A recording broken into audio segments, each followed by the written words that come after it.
Welcome. Thank you so much for tuning in today. We are going to be talking about a specific movement throughout the day that, as a physical therapist, I am constantly asked from my missing link members, from people on social media, from pretty much anyone with MS. And that is about stair climbing, specifically difficulty with climbing stairs and difficulty going downstairs. I have posted a few different videos on social media, mostly Instagram and YouTube shorts, about how to go up the stairs. And all of the comments are, and all of the comments on those specific videos are, this is great, thank you so much, but how do I go downstairs? So then a few weeks later, I'll post how to go downstairs, and all the comments are, this is great, but how do I go upstairs? And it's constantly this back and forth of not remembering one over the other. So I thought, I'm going to create a podcast episode, and I'm also filming this for YouTube as well if you're a visual person like me and want to be able to see these exercise demonstrations as well, where we're going to talk about both going up the stairs and going down the stairs. I'm going to share a specific trick of the trade that tends to work really well for a lot of my in person patients as well as missing link members for going up and downstairs. And then I'm also going to give you a few exercises that can help strengthen your muscles to go up and downstairs. Also, just keep in mind that if you are a member of the Missing Link, my online program, we have a full video for you on exactly this topic with real stairs. Right now, I am in my office recording and I don't have stairs in my office. So I actually have my vibration plate, which has maybe a foot or so height to it off the ground. So I'm going to be using that as if it's a single step. But in the missing link, we have a step up and step down exercise. You can go to the search bar, type step up, and it will pop right up for you. We also have a full demo of climbing stairs. You can just type stairs in the search bar, and that will pop up for you. And we also have full exercise classes that are about 30 minutes long, all geared towards improving stair climbing. So if you are a Missing Link member, we do already have all of those resources for you in there. But I wanted to have a specific spot on my podcast and YouTube channel for this as well. And if you're not a member, but you're feeling like, wow, that sounds great, I want in, and I want to be able to ask Dr. Gretchen my questions about stairs and about other things, then check out the link in the show notes or the description. I'll include the information about what the missing link is. There's a behind the scenes video on that page, so you can see if it is a good fit for you and the goals that you're working towards. So let's go ahead and dive in. One of the number one things that I hear from people with MS about stairs is that they're really hard. It's really hard for their leg strength to have enough strength to bring them up the stairs. They have a tendency to hold the railing and really pull with their arms. They need 100% of their arm strength to pull themselves up, or their foot gets caught. There's so many reasons why climbing the stairs can be challenging. Similarly, going down the stairs not only can be challenging for balance and strength, but also it can be a little terrifying because it can feel like you're falling forward. So, we're first going to review this little trick of the trade that I have for you, and then some exercises. Let's dive in.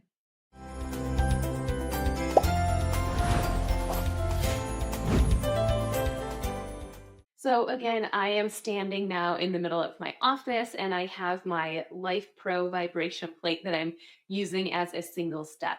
So we're going to use our imaginations as if there's a flight of stairs ahead of me.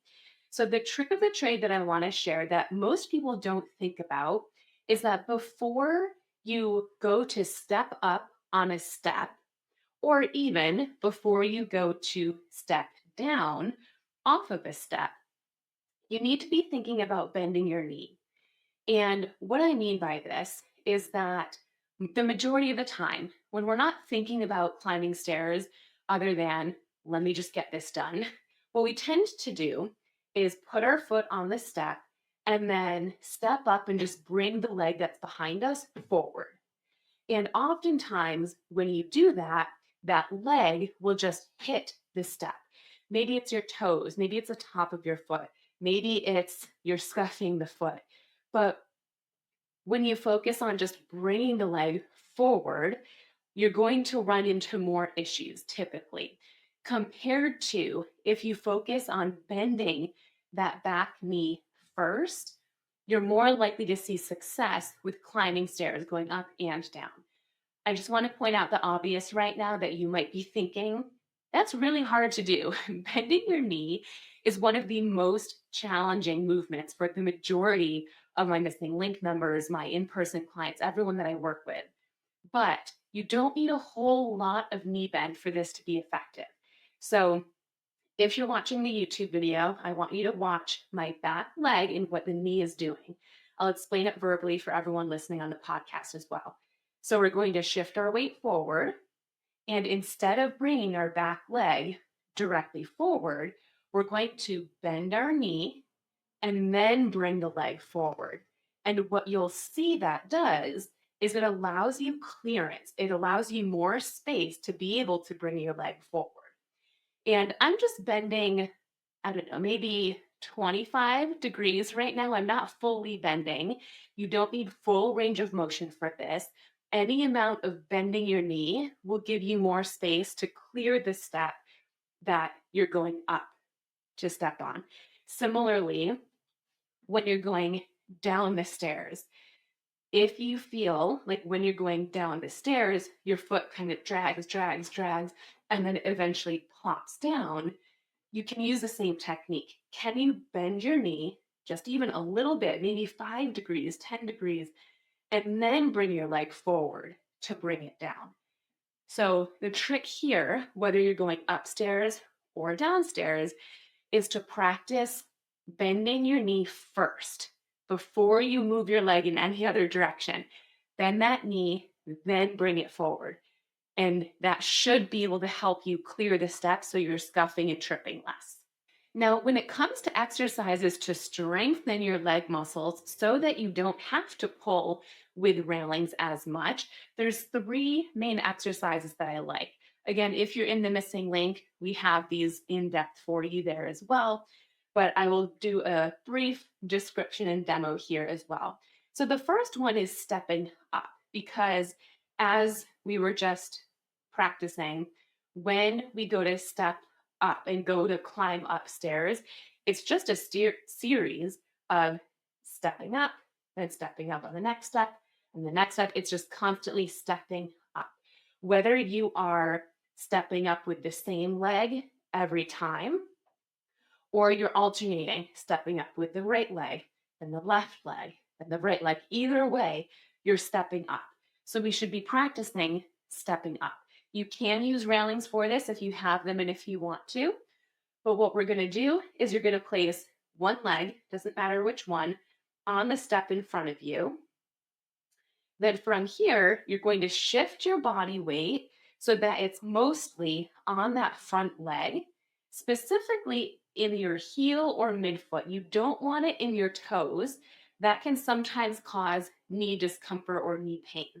So you're shifting your weight. So 90% of your weight is on that front leg, about the middle of your foot or heel, and you're going to practice pushing that leg down to step up.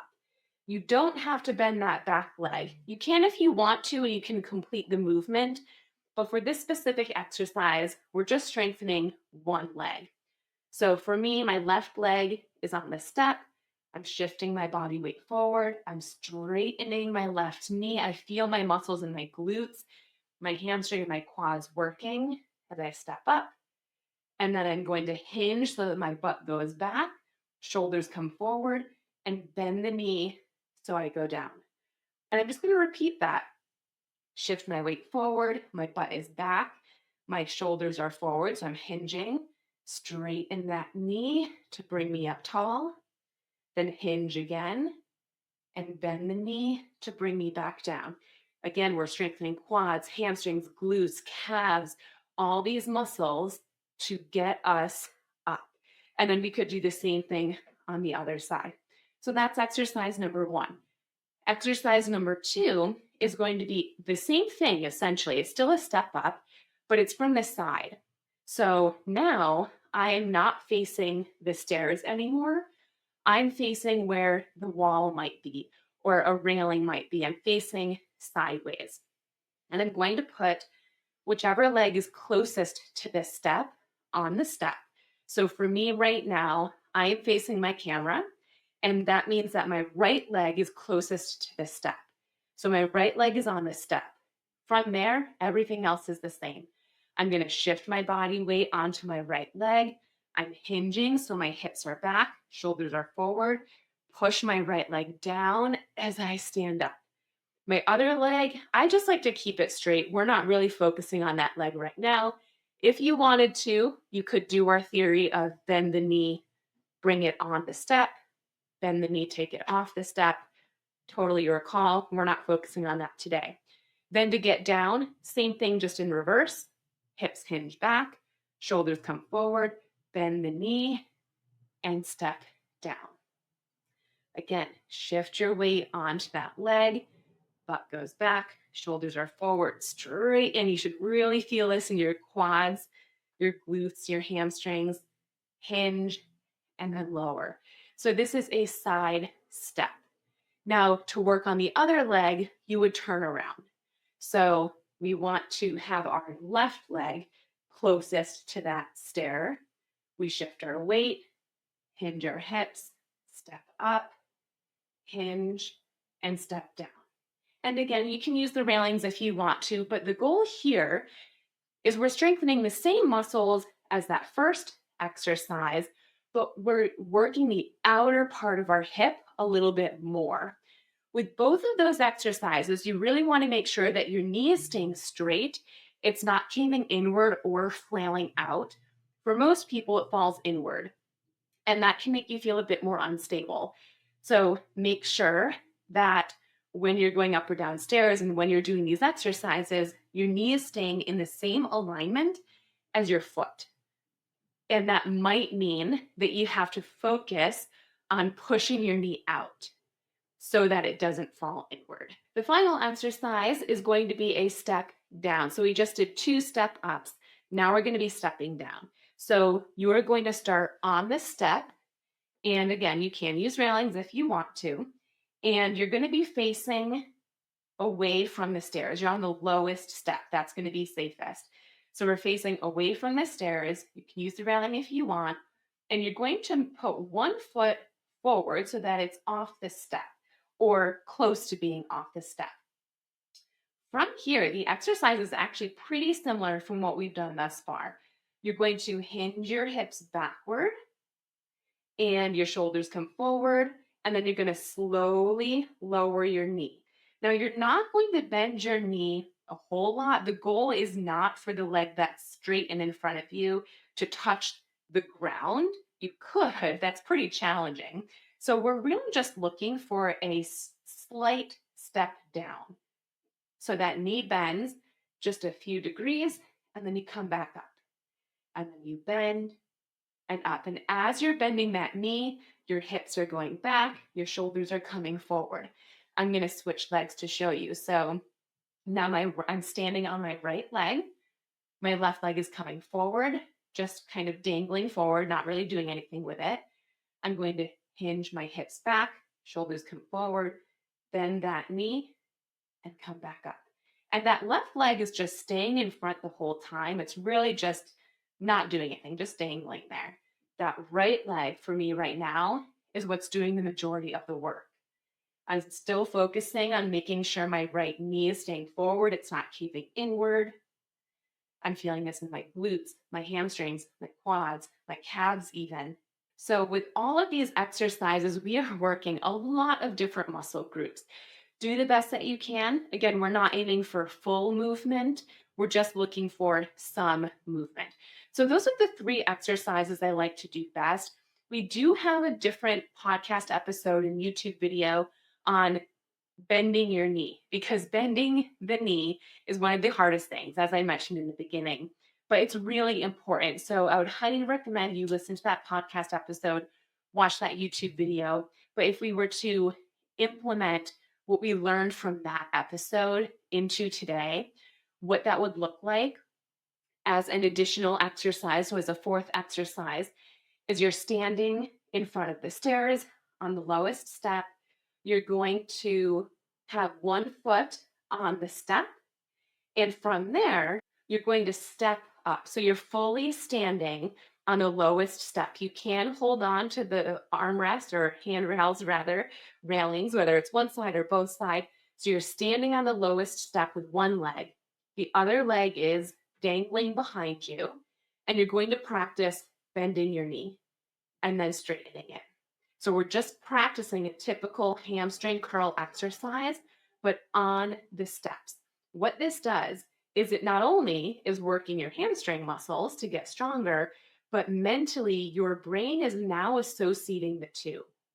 So it's more likely that not only will you gain hamstring strength and bending your knee will feel easier, but you'll be able to use that strength when you're climbing stairs.